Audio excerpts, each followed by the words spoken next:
하나님의 말씀은 이사야서 51장 7절 말씀을 제가 읽도록 하겠습니다. 의를 아는 자들아, 마음속에 내 율법이 있는 백성들아, 내게 경청하라. 너희는 사람들의 비난을 두려워 말고 그들의 비방을 무서워 말라. 오늘 말씀의 제목은 비난받지 맙시다. 오늘 이사야 51장은 이스라엘의 회복을 다루고 있고요. 대환란 가운데 있는 유대인들에게 격려하고 힘을 돋우며 소망을 주기 위해서 예언으로 하신 말씀입니다. 특히 오늘 본문은 극심한 대환란 가운데서도 사람들의 비난을 두려워하지 말고 그들의 비방을 무서워하지 말라고 말씀합니다. 또한 이 말씀은 마지막 때를 사는 우리에게도 무척이나 힘이 되는 말씀입니다. 차별금지법이라는 것이 발의가 되었고 곧 입법이 될 것입니다. 이 법은 물론 그 안에 전부 다 잘못된 것이 아니라 정말 차별하지 말아야 될 것들이 있죠. 외국인들을 우리가 차별해서는 안 되고 또 나와 어떤 것들이 다르다고 해서 차별하면 안 돼요.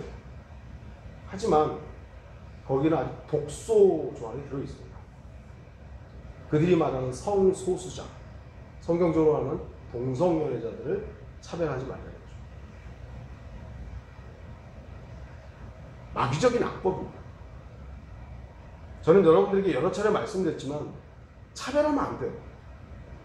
심지어는 여기 동성연애자가 있다 할지라도 우리는 차별하면 안 돼요.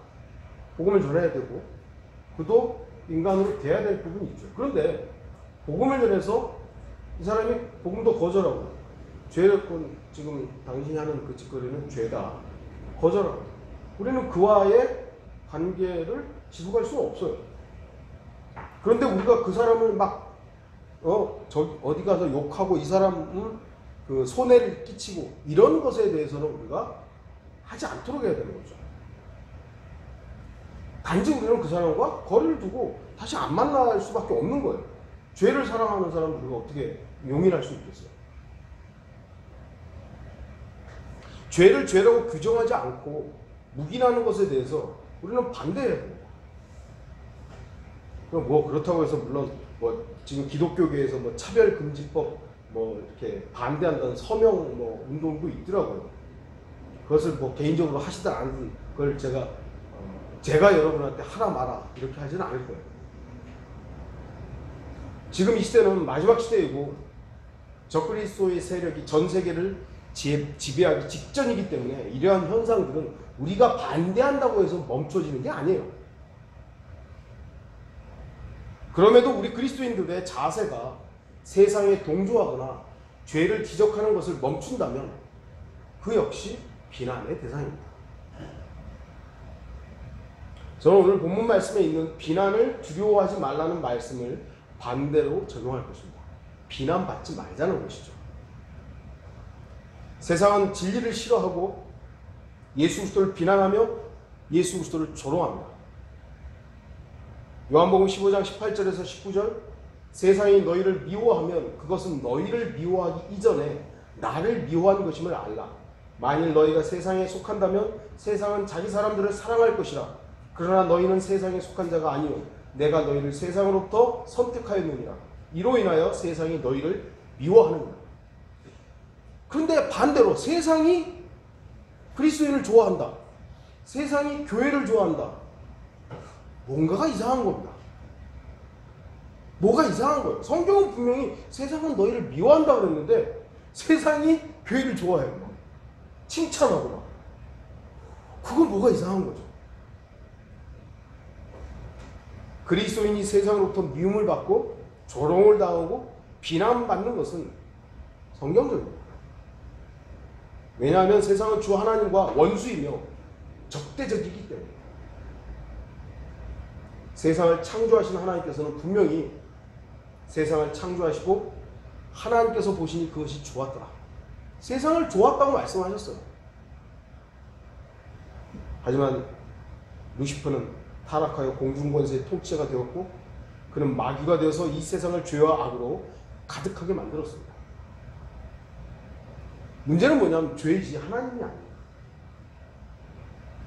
우리가 세상에서 아름다운 것들을 보죠. 하나님의 피조물들이기 때문에. 그런데 그 이 세상에는 죄가 가능하기 때문에 세상 자체를 우리가 긍정적으로 볼 수는 없는 거예요.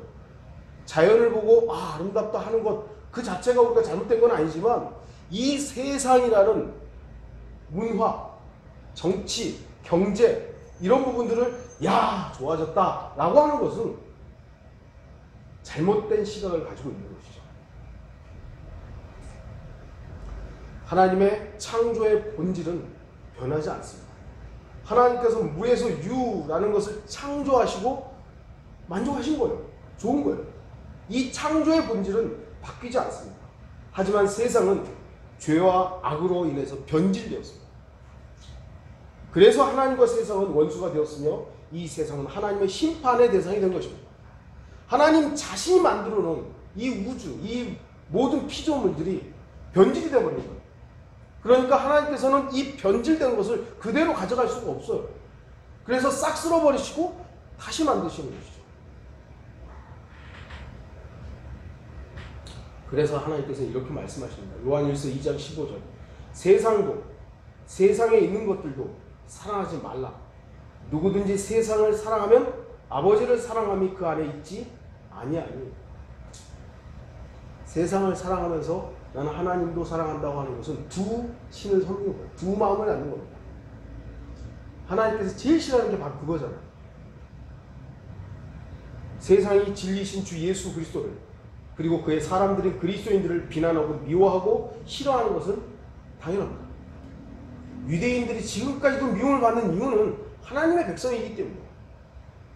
그리스도인들이 칭찬을 받았던 시대는 아주 잠깐이에요. 필라델피아 교회 기간 동안에 미국에서 일어났던 대부분 각성의 운동의 결과들로 인해서 칭찬받았던 기간은 아주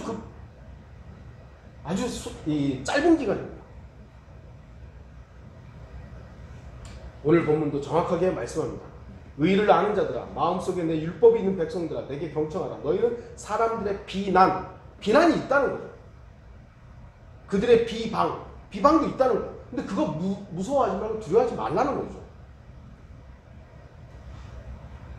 이스라엘 백성들이 지금까지 유대인들이 지금까지 버틸 수 있는 것은 미국의 힘이라고 사람들은 생각하지만 하나님이시죠.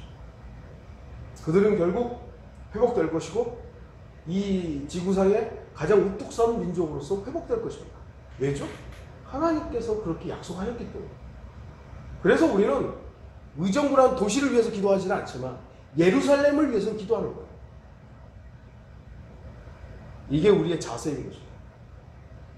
성경은 이스라엘 백성뿐만 아니라 예수 그리스도의 의를 신뢰하는 우리들에게도 이 말씀을 하시는 것입니다. 그리스도인들은 세상의 비방을 두려워해야 될 이유가 전혀 없습니다. 왜냐하면 하나님께서는 그 비방을 더 이상 받지 않게 하실 바로 그날을 준비하고 계시기 때문입니다. 에스겔서 36장 15절에 또 내가 사람들로 내게서 더 이상 이방의 수치를 듣지 않게 할 것이요 내가 더 이상 백성의 비난을 당하지 아니하게 할 것이며 내가 내 민족들을 더 이상 넘어뜨리지 않게 하리라. 주 하나님이 말하노라. 이스라엘 백성들 유대인뿐만 아니라 하나님의 백성이 하나님의 아들들인 우리도 하나님께서 더 이상 넘어지거나 비난받고 수치를 당하지 않게 하겠다고 분명히 말씀하고 있는 것입니다. 주 하나님께서는 이스라엘 백성들을 회복시키실 것입니다. 그렇듯이 우리 그리스도인들도 더 이상 비방의 대상이 아닌 영광의 대상이 되는 그날을 준비하고 계심을 잊지 마시기 바랍니다. 지금은 기독교라는 종교가 지금 세력이 크기 때문에 세상 사람들이 기독교에 대해서는 함부로 얘기를 못하죠. 왜냐하면 세력이 크기 때문에. 근데 그리스도인, 복음을 전하는 그리스도인, 진리를 제시하는 그리스도인 싫어해요. 그리고 극단주의자다, 사회 파괴자주의자다 이렇게 매도하는 것이죠. 저는 오늘 그리스도인이 마땅히 받아야 할 비난에 대해서 말씀드리려는 것이 아닙니다. 불필요한 비난을 받아서는 안 된다는 말씀을 드리려고 하는 것입니다. 우리가 진리를 위해서, 예수 그리스도를 위해서, 복음 때문에 비방을 받는다. 그건 우리가 두려워야 될 이유가 없죠. 근데 쓸데없이 다른 일들 때문에 우리가 비난받는 것은 우리가 경계해야 돼요. 주의해야 됩니다. 디모데전서 3장과 디도서 1장에는 감독의 조건에 대해서 말씀합니다. 그 부분들을 보면 가장 눈에 띄는 게 뭐냐면 바로 비난받을 것이 없어야 한다는 부분입니다. 감독은 하면서 비난받을 것이 없어야 하며 이렇게 나오죠. 물론 이 말씀은 감독의 조건에서 비난받지 않아야 함을 말씀하고 있는 구절이지만 저는 오늘 우리 모든 성도들에게 확대해서 적용하기를 바라는 것입니다. 첫 번째로 우리는 어떤 일에 비난받지 말아야 됩니까? 행실에서 비난받지 말아야 됩니다. 누가복음 3장 19절 그러나 영주 헤롯은 그의 아우 빌립의 아내 헤로디아와 헤롯이 행한 모든 악한 행실로 인하여 그에게 비난을 받고 그가 행한 악한 행실 때문에 침례인 요한한테 비난을 받은 것입니다. 누가복음에 그 나오는 영주 헤롯의 악한 행실은 어떤 것이었냐면 동생의 아내를 자신의 아내로 삼은 겁니다. 이것은 유대인들에게 내려오는 전통에 의한 것이 아닙니다. 유대인의 전통은 뭐죠? 형이 있는데 형의 아내가 있고 형수가 있는데 형이 죽었어요. 그럼 이 동생이 형수를 아내로 삼아서 그 씨를 보존해 줘야 되는 거예요. 이건 유대인들에게 있어서는 전통이었어요. 하나님께서 허용하셨고 허락하신 부분입니다. 그런데 그걸 지금 헤롯이 그렇게 한 게 아니에요. 지극히 정치적이고 육신의 욕망에 따른 악한 행실이었습니다. 헤롯은 자신의 이익과 욕심으로 인해서 죄를 저질렀습니다. 그래서 하나님의 사람에게 비난을 받은 겁니다. 당신 죄졌다. 오늘날 수많은 사람들이 육체적인 정욕으로 인해 죄를 범합니다. 온통 TV나 영화에서는 죄를 사랑이라는 이름으로 포장하고 범죄를 조장하며 정상적인 부부들을 따분하고 일방적인 희생으로 몰아가고 굴욕적인 삶이랑 세뇌시키고 있습니다. 물론 우리나라가 가부장적인 부분들이 너무 좀 오래 잘못되게 형성된 건 있었죠. 근데 그것을 계속 부각시켜가지고 아내들이 남편에게 순종해야 될 것들을 이제는 굴욕적인 삶처럼 보여지는 거예요. 요즘 젊은 아내들은 어때요? 아이들은 자기가 키워야 된다는 개념이 없어요. 그냥 다 갖다 맡겨버리는 거예요. 그리고 자기들은 모여가지고 커피 마시고 있고, 그리고 애들 잘못되면 다 그 어린이집 비난이나 비난 다 쏟아내죠. 물론 다 그렇다는 건 아니지만 지금 현재 상황들이 그래요. 아내가 남편에게 질서 안에서 순종하고 따라야 되는 것들이 마치 굴욕적인 삶인 것이냐 계속 세뇌시키고 있는 거예요. 그러니까 이제는 아내가 남편을 지배하려 하고 뭔가를 주장하는 데 있어서 이렇게 오히려 남편을 끌고 가려고 하는 이상한 현상들을 지금 정상적인 것처럼 보여주고 있는 것이죠. 인간의 어떤 제도들은요 분명히 불완전합니다. 그렇기 때문에 잘못된 것들이 있었어요. 그러면 성경 안에서 하나님의 말씀 안에서 질서를 회복하는 것은 중요하지만 그걸 뛰어넘어서 질서를 파괴하고 하나님께서 주신 권위들을 무시하는 것은 그리스도인들이 따르면 안 되는 겁니다. 디도서 2장 3절에서 5절 나이 많은 여자들도 이와 같이 되게 하여 행실이 거룩하고 모함하지 아니하며 술에 임박이지 아니하며 선한 것들을 가르치는 선생이 되어 그들이 젊은 여자들을 가르쳐서 절제하고 남편을 사랑하며 자녀들을 사랑하고 신중하며 정숙하고 집안일에 힘쓰며 선하고 그들 자신의 남편에게 복종하게 하라. 이는 하나님의 말씀이 모독을 받지 않게 하려 함이라. 이렇게 안 하면 모독받는다는 거예요. 아내가 남편에게 이렇게 안 하면 모독받는다는 겁니다. 남편의 머리에 아내가 있고 이런 부분들이 있으면 하나님께서 말씀하신 질서가 파괴되는 거예요. 그럼 모독을 받는 거예요. 그리스도인 남편들 그리고 그리스도인 아내들은 하나님의 말씀에 복종하여 살아야 합니다. 아무리 못 배운 남편이라도 하나님의 말씀에 순종하는 것이죠. 그리고 남편들은 아내를 내 몸과 같이 사랑해야 돼요. 그러니까 남편들이 아내를 때려가지고 술 먹고 때리고 뭐 했다고 때리고 그래가지고 그거는 저도 얘기 들은 게 어떤 목사가 술 먹고 아내 때려가지고 눈이 하나 실명됐잖아요. 그럼 목사 자격이 없는 거예요. 목사를 하면 안 돼요, 그런 사람.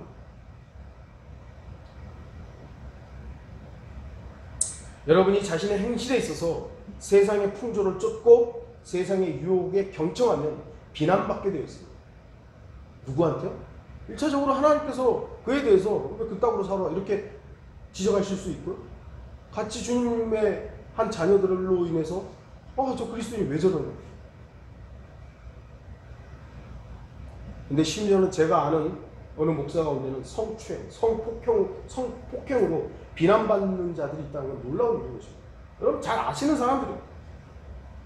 어떤 교주는 내 잘못은 한 여자가 아니라 여러 여자를 사랑한 것이다. 이따위 말도 안 되는 얘기를 하는 작자가 있지를 않나. 이번에 성추행으로 어떤 목사는 징역 6개월에 집행유예 1년을 법원에서 선고받은 거예요. 정말 예전에는요 세상의 범죄를 교회가 지적했어요. 근데 이제는 거꾸로 세상이 교회 범죄를 지적해야 할 만큼 비난의 대상이 되었다는 겁니다. 정말 창피한 일입니다. 왜 교회가 이런 일들로 이런 일로 비난을 받아야 되는 겁니까? 복음을 전하다가 비난받는 것도 참 우리가 마음이 아프고 힘든 일인데 욕망, 정욕, 욕심 이런 걸로 해서 비난을 받고 있는 거예요. 목사들의 성범죄가 이제는 너무 창피해요. 왜 유독 교회만 언론에서 다루겠어요? 뭐 중들은 그런 거 없는 줄 아세요? 제가 우리 과장이 불교예요. 자기가 아는 중들 엄청나게 문란하대요. 그러면 신부들은 없는 줄 아세요? 아이고 우리나라에서만 좀 잠잠하죠. 세계적으로 아동 성추행부터 시작해가지고 얼마나 많은데요. 근데 유독 한국에서는 교회가 잘 많이 다뤄주고 있어요. 반기독교적인 지도자들이 있기 때문이죠. 그렇다고 해서 우리가 왜 종교 탄압하냐? 종교 탄압이 아니라 현실이 그런데 어떡할 거예요? 저와 여러분도 마찬가지입니다. 비난받을 것들이 그런 게 아니에요. 우리의 욕망으로 인해서, 우리의 육신의 욕심으로 인해서 뭔가를 이루어내고, 내 정욕을 뿜어냈어요. 그걸로 지탄을 받는다면 불필요한 거죠. 받지 말아야 되는 것이죠. 성경은 분명히 헤롯의 행실을 악하다고 말씀합니다. 그의 악한 행위들이 이 시대에는 마치 사랑이라는 이름으로 왜곡되고 있지만 그리스도인은 욕망과 정욕으로 인한 악행에 대해서 비난받지 않도록 해야 됩니다. 그래서 하나님께서 목자에게 한 아내의 남편이어야 한다는 것이 왜 그렇게 몇 번에 걸쳐서 얘기를 하셨는지를 목자 스스로도 알아야 되는 것이고 성도들도 마찬가지로. 그러면 우리는 평신도가 없습니다만 우리 형제들이 나는 목사 아니니까 여러 여자만 아니잖아요. 아닌 거예요. 모두 우리는 왕같은 제사장으로서 하나님께서 우리 각 개인에게 요구하시는 기본적인 규칙들이 있는 것이에요. 신약에서는 한 아내의 남편이어야 하고 한 남편의 아내여야 되는 거예요. 이걸 깨트린다. 마귀적인 것입니다. 이 나라가 저는 참 안타까운 것은 간통죄도 없어지고 이제는 성소수자로 해가지고 동성애도 이제 합법화되고 지난해에 에이즈 환자들이 1,몇백 명이 발생을 했어요. 에이즈가 옛날에는 죽을 병이었지만 요즘에 이제 치료제들이 있어서 많이 치료가 되잖아요. 그러니까 어쨌든 1,몇백 명인데 그 중에 20, 30대가 60% 이상이에요. 20, 30대가. 그리고 20, 30대 60%인데 그 중에 반 51%가 동성애 때문에 에이즈가 발생해요. 그런데도 동성애가 괜찮다고요? 죄를 사랑하는 겁니다. 죄를 사랑하는 거예요. 죄를 사랑하는 사람한테 약이 없어요. 구약도 신약도 필요가 없어요. 그 사람들은 그냥 죄에 질리다 탐닉하다가 멸망의 길을 가는 것뿐입니다. 그런데 그리스도인이라고 하는 사람들이 그 죄와 육신적 욕망들을 동조하고 혹여 참여한다면 비난받아 마땅한 것입니다. 두 번째로 우리는 비난받지 말아야 될 부분들은 직분에 대해서입니다. 고린도후서 6장 3절, 이 직분이 비난받지 않게 하려고 어떤 일에도 거침이 되지 않게 하였고, 사도 바울은 하나님의 일꾼으로서, 하나님의 종으로서 비난받지 않기 위해서 온갖 일들을 견뎌냈습니다. 사도 바울은 하나님의 은혜를 전파하는 그 귀한 직분이 비난받지 않게 하기 위해서 모든 부분에서 자신을 입증했습니다.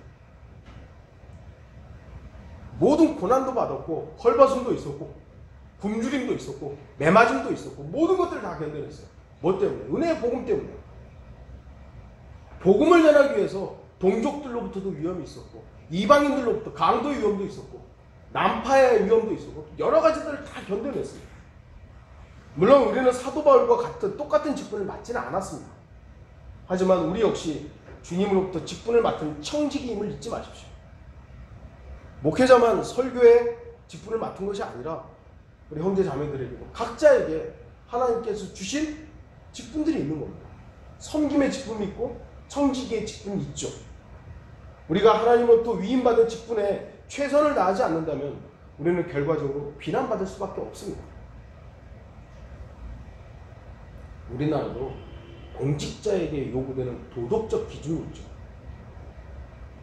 법무부 장관을 하려고 했던 사람에게 어떤 결함이 있으니까 내려와라 그래가지고 법무부 장관도 내려온 거예요. 뭐 검찰총장이 있고 누가 되었든 간에 뭐 무슨 장관이 있고 그 사람이 직무는 잘하는데 일은 잘하는데 아주 도덕적으로 결함이 있다. 그러면 괜찮아요, 일 잘하니까. 이러지 않잖아요. 저 일을 하는 사람이 왜 있다고 결함이 있느냐고, 내려오라고. 그런 요구가 있는 거예요. 우리가 하나님의 일꾼으로서, 하나님의 종으로서 하나님의 사역을 해야 되는데 도덕적으로 그 직분을 수행하는 것에 대한 비난이 있다면 복음만 잘하면 됐지. 복음을 저렇게 잘 전하는데. 이게 아니라니까요. 이게 아니라는 거예요. 제가 여러분들은 말씀드렸지만 제가 알았던 교주는요 정말 복음 잘 전했어요. 제가 옆에서 그 복음 전할 때 들었을 때 감탄, 나도 저렇게 복음 전하고 싶다고. 여러분들도 그 경험이 있는 사람도 있을 거 아니에요. 저렇게 복음 전해야 되는데. 그런데 어때요? 비난받을 일이 한두 가지여야 말이죠.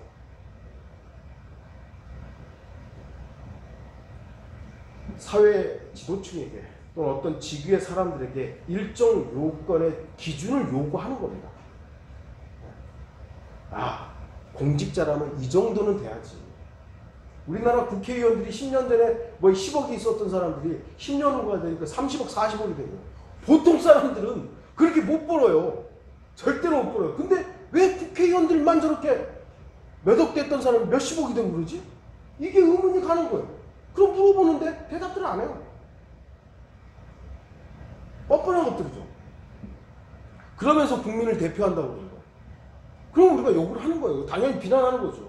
마찬가지로 복음을 전한다고 하는 사람이 지 마음대로 살면서 복음만 잘 전하면 되지. 이게 아니라니까요. 물론 우리는 세상의 요구 때문이 아니라 주님께 책망받지 않기 위해서 맡겨진 직분을 신실하게 수행해야 합니다. 세상으로부터 비난을 안 받으려고 하는 그런 것이 아니죠. 주님 때문이에요. 주님 때문에. 왜 한 달란트의 종이 주인으로부터 책망을 받았습니까? 그는 자신에게 맡겨진 것을 귀중하게 여기지 않았고 자기 생각으로 달란트를 숨겨놨을 뿐이에요. 자기 생각으로 한 거죠. 주인님은 엄격한 분이십니다. 뭐 자기 생각이었던 거예요. 여러분에게는 각자의 달란트가 있으며 각자에게 맡겨진 사역과 직분이 있습니다. 나는 내 달란트 모르겠다고. 모르는 게 아니라 안 쓴 거예요. 아직. 안 쓴 거. 그러니까 여러분들이 하나님께 묻고 개인적인 관계를 통해서 아니 내가 어떤 식으로 주님께 다가설 수 있을까요? 알아보지 않으면 어떻게 아는 거예요? 가만히 있으면 달란트가 어디서 뚝 떨어지나요? 그런 거 아니에요. 예수님께서 달란트를 주시잖아요. 5달란트, 2달란트, 1달란트 이렇게 주잖아요. 그러니까 여러분들이 구해야 되는 것이고 아버지 하나님께 내가 어떤 식으로 주님께 사용될 수 있는지를 계속해서 찾아야 되는 것이지 가만히 있으면 어느 날 갑자기 나한테 달란트가 딱 너 이거야? 이렇게 주는 게 아니라니까요.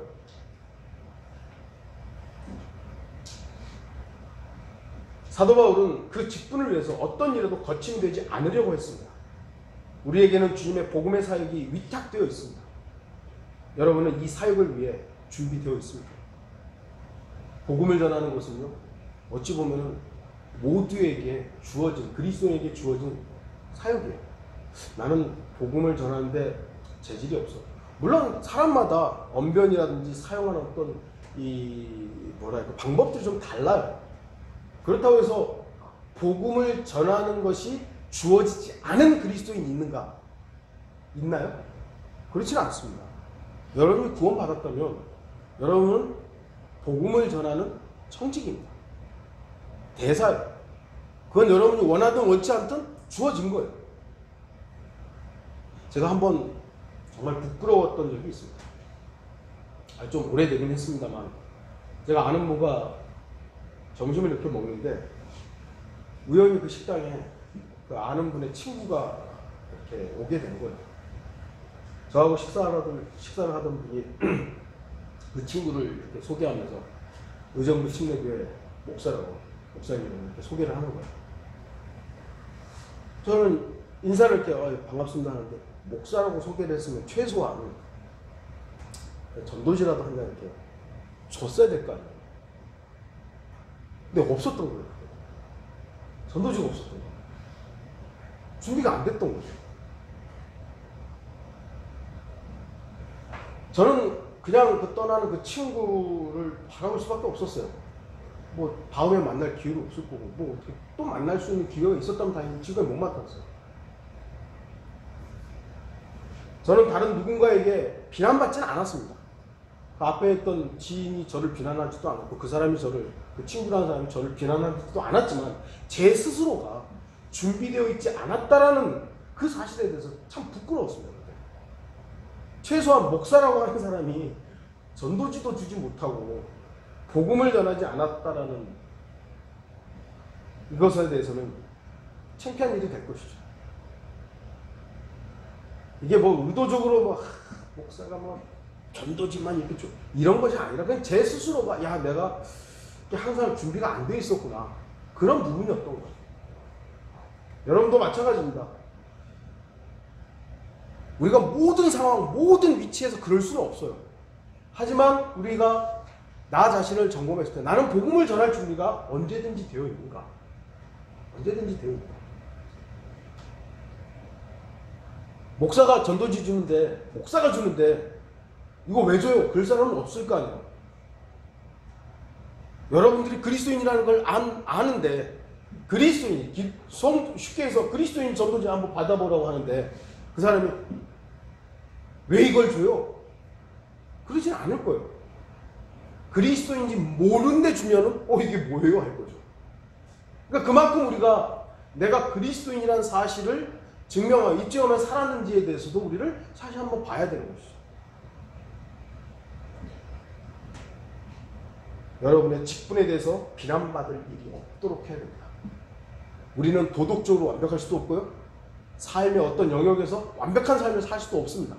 그러나 최소한 복음을 전한다고 하는 사람이 이 복음의 직분을 감당하기에 부정직한 일들과 연관돼서 비난받는 것은 하지 말아야 된다는 것이죠. 지난주에 어떤 목사님을 만났는데 목사가 목사를 돈 때문에 고소를 해가지고 법원에 섰대요. 근데 판사가 여기 오실 분들이 아닌데 왜 오셨냐고. 그런 일로 비난받으면 안 돼요. 제가 우리 성도들한테도 예전에도 말씀드렸던 것 같아요. 우리 예전에 어떤 형제님이 교회에 차를 사주셨어요. 그러다가 교회를 다른 곳으로 옮겼어요. 그때 제가 뭐라고 했죠? 만약 차 달라고 하면 주자고. 이걸 주느니 마느니 가지고 왜 우리가 떠들어야 되고 왜 이걸 가지고 우리가 논쟁을 해야 되냐고. 달라고 하면 주자고. 교회도 마찬가지죠. 혹여 누군가가 돈을 우리 교회에 많이 해가지고 교회 건물을 샀어요. 그래가지고 다 거기서 예배드리고 있는데 그 사람이 나가서 그 교회 달라고 하면 어떻게 하실 거예요? 그 교회 건물을 지켜야 됩니까? 아니죠. 그 건물이 교회입니까? 달라고, 그 사람이 달라고 주면 되는 거예요. 하나님께서 허락하시면 우리 교회가 없어져도 된다고 하면 하나님이 허락하시면 없어져야 될 거 아니에요. 다른 곳에 가서 예배드리면 되는 거예요. 왜 그 건물에 그냥 집착을 하고 목사들이, 그 교회 성도들이 건물에 집착하고 돈에 집착을 하니까 비난받는 거예요. 세상 사람들로부터. 우리 교회 가자 그러면 세상 사람들 뭐라고 이제 생각하죠? 아, 돈 내라고 하는구나. 얼마나 교회가 돈을 밝혔으면, 이따가 또 나옵니다만, 돈을 밝혔으면 돈에 대해서 교회가 아주 세상 사람들이 절레절레 할 만큼 된 것입니다. 세 번째로 비난받지 말아야 할 것은 선행에 대해서입니다. 베드로전서 3장 16절에 선한 양심을 가지라. 이는 그들이 행악자들에게 하는 것처럼 너희를 비방하다가도 그리스도 안에 있는 너희의 선행을 거짓되이 비난하는 것을 부끄러워하게 하려 함이니라. 막 비방을 하다가도 우리가 행하는 선행 때문에 자신들이 했던 그 비방을 부끄러워하는 거예요. 물론 본문에 말씀하는 선행은 세상이 말하는 선행과는 다릅니다. 세상은 어떤 것들을 선행이라고 그러죠? 뭐 굶어 죽은 사람을 살려주고, 또는 뭐 위급한 사람들을 살려주고, 뭐 도와주고, 물론 그것도 선행은 선행입니다만, 세상은 어려운 사람들을 돕고 병든 사람들을 치료하는 일들을 선행이라고 생각합니다. 하지만 성경이 말씀하시는 선행은 하나님의 일입니다. 곧 하나님께서 행하신 일이 선행이에요. 선이에요. 세상이 원하는 세상 기준의 일을 하는 것을 선행이라고 하지 않습니다. 선이란 무엇입니까? 선이 뭐죠? 하나님이 그 선이십니다. 하나님. 선한 분은 하나님 혼자밖에 없어요. 그래서 하나님께서 원하시고 하나님께서 바라시는 것이 선입니다. 하나님께서 죄인을 지옥에 보내는 것, 선입니까? 악입니까? 선이에요. 왜요? 하나님이 그걸 바라시고 하나님이 하시는 일이니까. 세상 사람들 그 얘기 들으면 그런 하나님이 어디 있냐고. 하나님은 사랑이신데 어떻게 지옥에 보내냐고. 선을 자기의 기준으로 보기 때문에 그래요. 성경은 하나님이 선이세요. 그래서 하나님이 원하시고 바라시는 것은 선이에요. 8명 노아의 가족 빼고 다 죽었죠? 심판하셨어요. 선입니까? 악입니까? 선이에요. 앞으로 주님께서 오시죠. 오시면서 지구 인구의 반 이상이 죽을 겁니다. 대환란 때. 그럼 사람들은 예수님이 뭔 선이냐고 그러죠. 선이에요.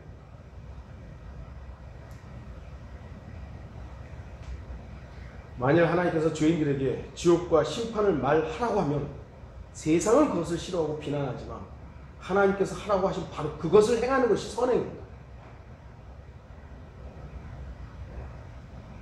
하나님께서 원하시고 바라시는 바로 그것이 선이며 그것을 행하는 것이 선행이에요. 반면 지옥에 가는 사람을 그냥 지켜보는 것이 선은 아닐 것입니다. 며칠 굶주려 배를 부여잡고 있는 사람을 그냥 지나치는 것이 선은 아닐 것입니다. 강도를 만나 피를 흘리며 쓰러져 있는 사람을 못 본 척 지나가는 것도 선은 아닐 것입니다. 하나님께서 명백하게 고아와 과부들을 도우라고 했어요. 선행이에요. 그러니까 인간이 봐서도 선도 있고 하나님이 봐도 선도 있어요. 그러나 인간이 선이라고 했지만 하나님은 아니라고 한 것도 있어요. 하지만 그리스도인의 기준에서는 인간은 선이라고 했지만 하나님이 악이라고 하면 그건 악이에요. 인간은 악이라고 했는데 하나님이 선이라고 하면 그게 선이에요. 그래서 그 기준에 의해서 선행을 해야 돼요. 그랬을 때 비난받을 수 있죠. 그랬을 때. 그 비난을 우리가 감내해야 되는 것인데 우리가 우리의 기준으로 선행을 행하는 거예요. 그런 비난받으면 안 된다는 겁니다. 그리스도인은 자신 앞에 선을 행할 기회가 있음에도 불구하고 행하지 않는다면 그것이 죄가 될 수 있음을 기억해야 돼요. 야고보서 4장 17절에 그러므로 선을 행할 줄 알면서도 행치 아니하는 자에게는 그것이 그 사람에게 죄가 됩니다. 저도 아쉬운 부분들이 있어요. 그러니까 모든 부분에서 모든 사람에게 다 구원의 복음을 전한 건 아니에요. 못했죠. 지금도 제 과장에게 계속 그 복음에 대한 뭐랄까요 기회를 엿보고 있지만 너무 세상이 즐거운 사람이에요. 맨날 뭐 이게 뭐도 안 된다 뭐도 안 된다 너무 세상이 즐거운 사람이에요. 아무리 복음을 전할 기회조차를 그냥 자기는 세상이 즐거운 사람인데 다 즐기면서 살고 있고 갖고 싶은 거 가지면서 살고 있고 사람들 만나가지고 그냥 술 먹고 이렇게 하는데 너무 즐거운 사람이에요. 복음을 전할 기회가 없어요. 하나님께서 어떤 사람들에게 부족함을 허락하시고 궁핍함을 허락하신 것은 그들의 마음이 겸손해서 주님을 찾으라는 것인데 인간들은 그 겸손함 가운데 주님을 찾지 않고 다른 걸 찾죠. 이 시대는 어떤 보면 한국은 풍요로움이 저주예요.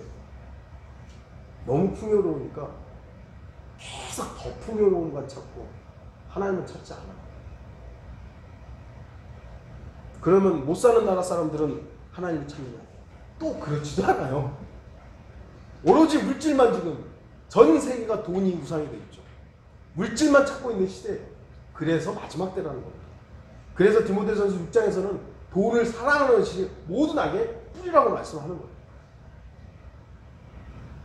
그리스도인은 국가의 법에 복종해야 되고요. 권세자들을 존중하고 세금을 내고 어려움의 위험에 처해 있는 사람들을 도움을 주는 선행에 대해서 비난받지 않도록 해야 됩니다. 제가 언젠가도 말씀드렸던 것 같은데 상담 공부를 하는데 거기에 연관돼서 공부를 하다 보니까 우리나라 외국인 노동자들이 있잖아요. 외국인 노동자들 가운데 불법 체류자들도 꽤 돼요. 저도 뭐 미국에 불법 체류했는데요.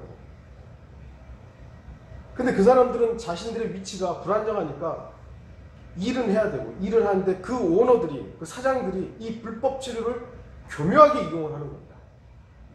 미국도 그러고요. 그런데 일을 했으면 돈을 줘야 될 거 아니에요. 이 불법 체류를 이용해가지고 돈을 안 주는 거예요. 그리고 오히려 신고해가지고 도망다니는 거예요.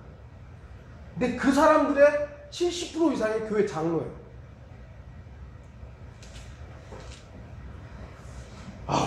정말 우리 어린이집 교사도 있습니다만 어린이집도 원장들이 얼마나 그 돈에 별 이상한 짓들을 많이 합니까? 그런데요 어린이집 아마 제 예상으로는 80% 이상이 권사님들일 거예요. 그런 일은 왜 비난을 받아야 되냐 이거예요. 선을 행해도 그리스도인들이 미움을 이쁨을 받을까 말까 비난받을 일이 선을 가장한 일들을 해가지고 그렇게 비난을 받고 있는 일들이 너무 넘쳐나는 겁니다. 이제는 요즘 교회들이 이제 그 요양원들을 이제 큰 교회들이 요양원들을 하더라고요. 그래서 그 요양원 뭐 원장을 이제 그 목사가 한다든지 사모가 한다든지 해요. 거기서 또 정부 보조금들 빼돌리고 정말 그런 거 생각하면 기독교가 욕을 먹는 게 너무 당연해요. 우리가 그들과 근본적으로는 다르지 않아요. 근본적으로 뭐가 달라요? 단지 저와 여러분들은 주님의 사랑을 알기에 그 사랑으로 인해서 순종하는 삶을 살아갈 뿐이에요. 어쩌면 우리도 모든 여건이 조성되면, 죄의 조건들이 조성되면 우리도 낼름 죄 지을지도 모르겠죠. 그러나 최소한 주님이 나를 사랑하는 이 사랑이 놀랍기 때문에 그거에 절제한다 이거. 안 하겠다라고 하나님 앞에 의지를 사용하겠다고. 그 부분의 다름을 가지고 있어야 됩니다. 마지막으로 돈에 대해서 비난받지 말아야 됩니다. 이 지금 앞에서도 다 돈과 연관되어 있습니다만, 예전에 저쪽 교회에 있을 때 예배가 다 마치고 이제 문단속을 하는데 어떤 남루한 사람이 들어와요. 오더니 이 사람 돈 달라고 그러는구나. 이제 속으로 그랬죠. 딱 오더니 어떻게 오셨냐고 이제 500원만 달래. 500원만. 500원이요? 그래서 이제 호주머니에서 꺼내서 500원 줬어요. 한 가지만 물어봤거든요. 네, 물어보시라고. 저쪽 교회 가니까 주일은 안식일인데 안식일에는 돈을 안 준다고 그랬대요. 그러면서 이게 도대체 맞는 말이냐고, 이게 옳은 거냐고 그걸 묻는 거예요. 제가 이제 물어봤죠. 교회 다니신 분 있나요? 다니시죠. 그럼 구원 받으셨나요? 구원 받았대요. 그래서 제가 이제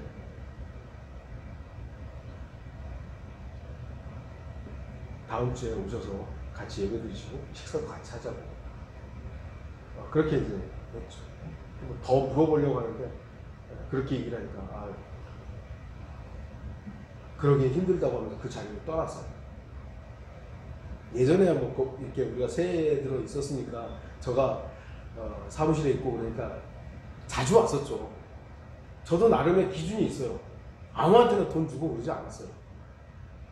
아픈 사람, 장애가 있는 사람, 이런 사람은 제가 있는 뭐 몇천 원이라도 주고 그랬는데, 멀쩡한 사람, 술 취해서 오는 사람 안 줘요. 근데 안식일이니까 내가 돈 안 주고 그런 적은 없었어요. 일요일 날이 안식일입니까? 안식일에는 돈 쓰면 안 되니까 돈을 안 줬다라는 거잖아요. 그런데 지네 예배 드리려고 차 타고 왔을 거 아니에요. 그거는 되고 저기 어려운 사람 돈 주는 건 안 되는 건가요? 이상한 생각들을 가지고 있는 거예요. 제가 돈을 안 줬다면 그 거린들은 저를 욕하고 교회를 욕했겠죠. 그런데 교회가 물론 그런 죽어가는 사람들을 다 도와야 하는 건 아닙니다. 도와야 되는 건 아니죠.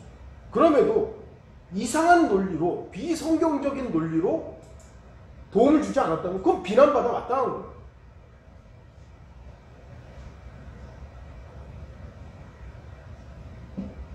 고린도후서 8장 20절에 이 일에 조심하는 것은 우리가 맡은 이 거액의 연보에 대하여 아무도 우리를 비난하지 못하게 하려 함이니. 사도 바울은 예루살렘 교회를 돕는 데 있어서 다른 이방인 지역에 있었던 지역 교회의 연보들을 모아서 예루살렘으로 가지고 가는, 근데 이 돈이 꽤 액수가 큰 거예요. 근데 이 액수를 헌금했던 성도들은 사도 바울을 믿고 맡긴 거 아니에요. 믿고 그것에 대해서 사도 바울은 비난받을 일이 없도록 최선을 다한 겁니다. 저 역시도 지금까지 사역을 하면서 돈에 관한 비난받을 일이 없도록 하기 위해서 최선을 다했어요.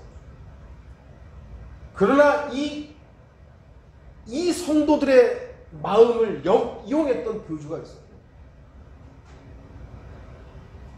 하나님께 헌금한 부분들은 자동적으로 지역교회 재정으로 들어와서 집행이 되는 것이 정상적인데, 다 차단하고 개인적으로만 다 받고, 그것도 현금으로만 다 받고, 그래서 어디 썼는지 아무도 못 물어보게 만들어 놓고, 그런 작자를 우리가 한동안 존경하고 따랐다는 게 참 하나님께서 우리한테 너무 많은 이렇게 알려주심이 있는 것이죠.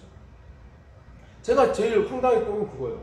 LA 모임에서 성경 공부가 있어서 저도 가서 특강을 했고, 마치면서 오는데 그 자매가 봉투를 그 교주한테 주니까 그 교주가 저기 윤 목사한테 주라고.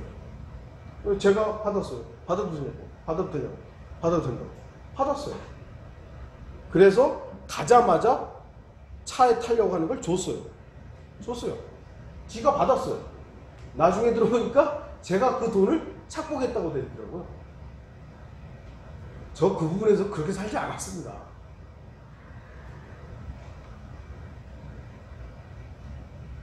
특히 성도들이 마음을 다해서 하나님께 드린 헌금을 헌신해서 드린 이거 맛있는 거 사 먹어도 되고 하는 이 부분을 하나님께 드린다는 의미로 딱 드렸는데 그거를 개인의 영달을 위해서 사용한다? 비난받아 마땅한 것입니다. 사도 바울은 그 돈에 대해서 비난받을 일이 없도록 최선을 다해서 안전하게 그리고 정직하게 대했습니다. 그러니까 목사라고 하는 사람들이 결국은 두 가지에서 정직하면요, 사역에 대한 부분들은 나름 그래도 성도들의 존중을 받을 수 있어요. 결국 여자 문제와 돈 문제예요. 근데 대다수의 사람들이 이 부분들을 못하고 사람들을 쇠뇌시키기 때문에 우리 목사님은 절대로 그럴 사람이 아니라고. 우리 목사님은 절대로 여자 문제, 돈 문제하고 깨끗하다고. 그 목사들 겉으로는 그렇게 하는 것처럼 우리도 그렇게 속았잖아요. 결국은 생활을 어떻게 하느냐를 봐야 되는 거예요. 그래서 여러분도 우리 집에 한 번씩 와서 우리 집이 어떻게 이게 꿍쳐놓은 거 없는지 보시고, 이 윤 목사가 어디 꿍쳐놓은 거 있는지 한번 보세요.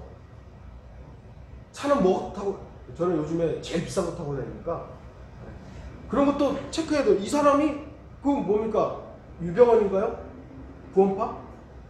가서 보니까 외제차가 그 비싼 외제차 몇 대들이 있었대잖아요. 겉으로는 청렴한 척 한 거예요.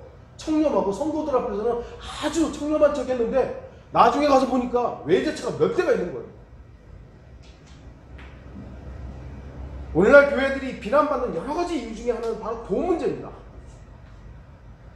초대교회였던 예루살렘 교회는 오늘날의 교회와 많은 부분이 다르지만 우리는 예루살렘 교회의 모습에서 많은 것을 배울 수 있어야 합니다. 교회에서 헌금 드는 게 뭐였죠 도대체? 뭐였어요? 그 예루살렘 교회가 가난한 성도들 도왔어요. 굳이 한 거예요.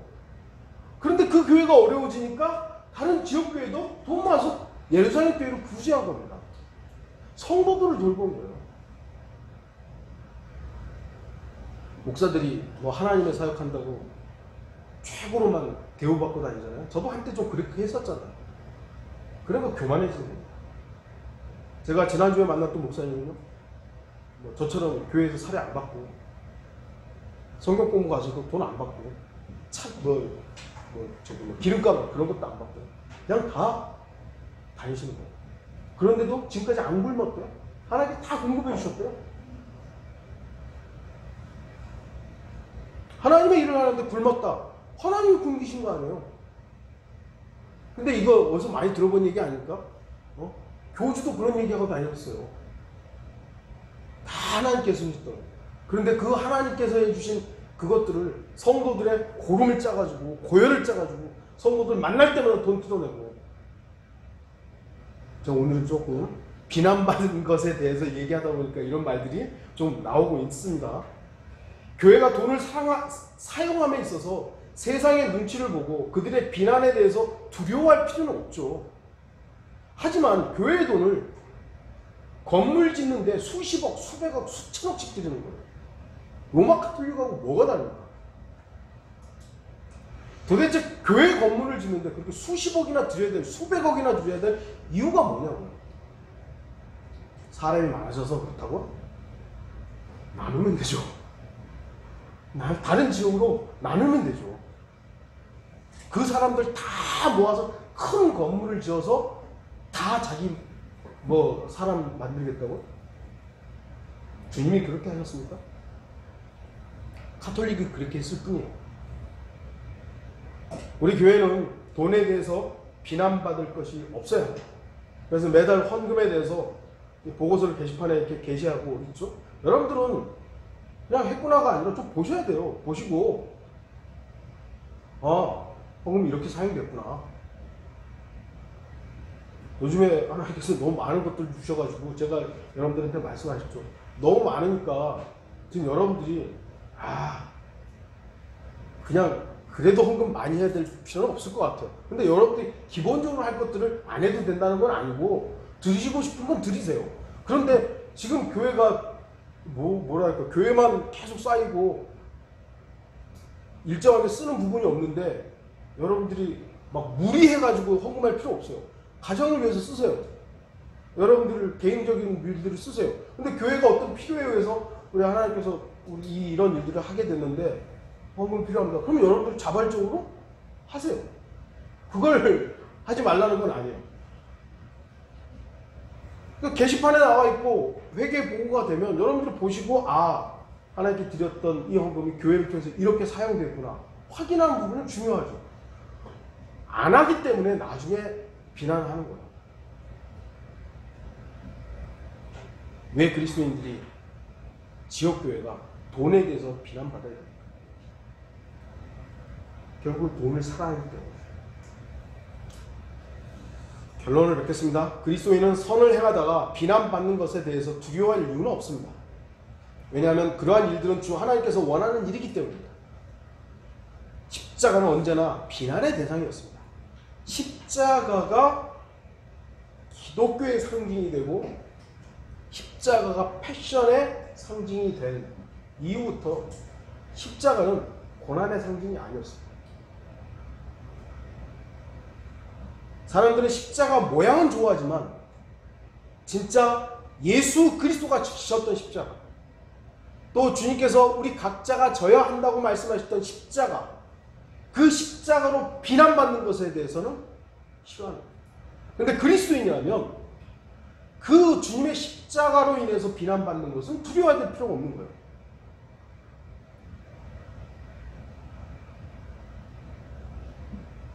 저와 여러분에게 지라고 하셨던 우리 각자의 십자가는 반드시 보상이 있습니다. 우리는 주님을 위한 비난에 대해서는 감사해야 합니다. 하지만 주님과 관련 없는 일들로 인해서 비난받는 것에 대해서는 조심해야 됩니다. 비난받지 않도록 해야 됩니다. 왜냐하면 우리들이 쓸데없는 일들로 인해 비난받게 되면 예수 그리스도의 복음을 전함에 있어서 지장을 초래하기 때문입니다.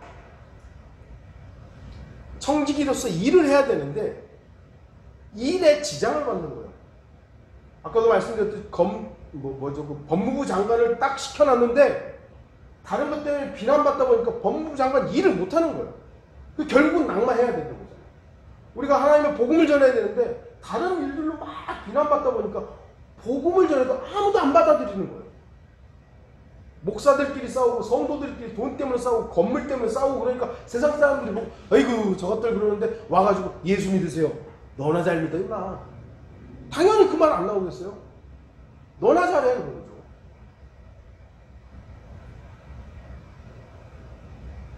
우리가 비난받지 않는 것은 나의 감정이나 기분을 좋은 상태로 유지하기 위함이 아니어야 합니다.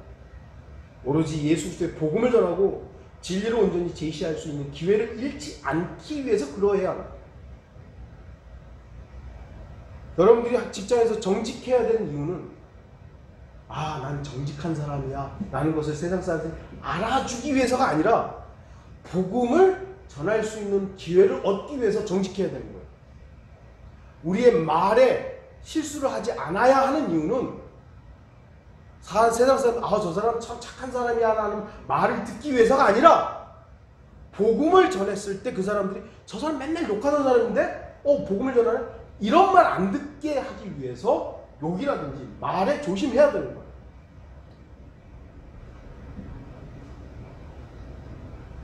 비난받지 마십시오. 행실에 있어서나 자신에게 맡겨진 일에 있어서나 선행에 있어서나 돈에 대해서 비난받지 않는 성도들이 되시길 바랍니다. 다시 강조합니다. 저와 여러분이 진리이신 주 예수 그리스도로 인해서 복음 때문에 비난받고 비방받는다면 두려워하지 마십시오. 무서워하지도 마십시오. 그러나 다른 이유로 인해서 비난을 받고 비방받는다면 주의하십시오. 제가 작년 초에도 잠깐 말씀드렸습니다만 세상 사람들은 우리가 어떤 성경을 쓰느냐 관심 없어요. 우리가 어떤 교리를 믿느냐 관심 없어요. 세상 사람들이 우리가 장로교를 믿든 뭐 침례교를 믿든 세대적 진리를 그건 뭐 관심 있나요? 없어요. 그들은 우리가 어떻게 사느냐에만 관심이 있어요. 돈에 안달이 나가지고 돈 하고 있는데 아, 저 세상 사람은 똑같네. 우리가 어떻게 사느냐. 저렇게 찌들게 내가 볼 때 가난한데 맨날 감사하고 있고 웃고 있고 찬송하고 있고 야, 저 사람 도대체 뭐야? 우리의 말과 행동과 우리의 삶을 보고 있어요. 그래서 우리가 비난받지 않도록 해야 되는 겁니다. 주의하십시오. 우리가 비난받게 되면 그런 우리의 어떤 쓸데없는 일들로 인해서 비난받게 되면 우리는 복음을 대적하고 있는 거예요. 주 예수 그리스도의 반대편에 있는 겁니다. 바로 그러한 어리석은 비난 때문에 십자가의 원수가 될 수 있음을 기억하는 모든 성도들이 되기를 바라는 것입니다. 다 같이 기도하시겠습니다.